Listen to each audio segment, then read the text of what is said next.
তো এগুলো পড়বো। প্রথম অংশ প্রথমে পড়ছি, এখন দ্বিতীয় অংশ পড়বো। এই কথা নিশ্চিত যে মার্কেট ধ্বংস করার বদলে দা পুলিশ ফোর হাজারো মানুষকে ধ্বংস করে দিছে।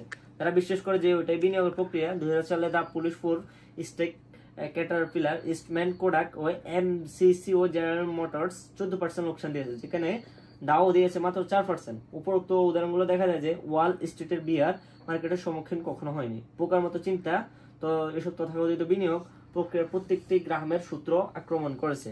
উচ্চমানের স্টক পারফরমেন্সের থেকে লাভের ক্ষেত্রে কোনো ধরনের মেকানিক্যাল ফর্মুলা, এক ধরনের আত্মঘাতী প্রক্রিয়া, সেটা লাভ্যাংশের কমিয়ে ফেলার সাথে সম্পৃক্ত। দুটো কারণে লাভ দেখা যায় কেবল পরিসংখ্যানের বিচারে ফর্মুলা তৈরি হলে দা পুলিশ ফোর মতো সময়ের সাথে সাথে সেটা অর্থহীন হয়ে যায়। পক্ষান্তরে ফর্মুলা যদি অতীতের সাথে জানুয়ারির প্রবলেমের মতো কোনো লেগে যায়, তবে বিজ্ঞাপনের মাধ্যমে এর প্রসারের কারণে কোনো পরিমাণ লাভ ভবিষ্যৎ করার ক্ষমতা কমে যায়।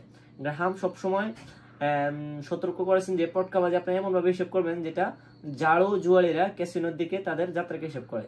পটকাবাজি করার সময় কখনো ভুলে ভাববেন না যে আপনি বিনিয়োগ করেছেন। পটকাবাজি তখনই বিপজ্জনক ঘটে যখন আপনি সিরিয়াসলি নেন। তো এটাই ছিল আজকের ভিডিও।